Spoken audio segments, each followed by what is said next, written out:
ఈరోజు శాంతినికేతన్ పాఠశాలలో పండుగ వాతావరణం నెలకొంది.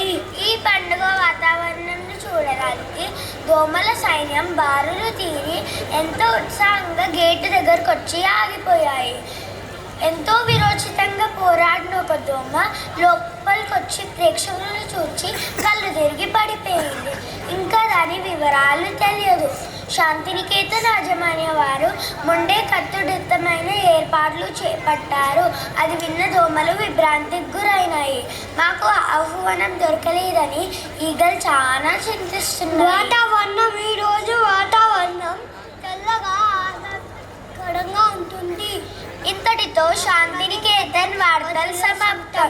మళ్ళీ వచ్చే సంవత్సరం ఇదే సమయానికి కలుసుకుందాం. ధన్యవాదాలు.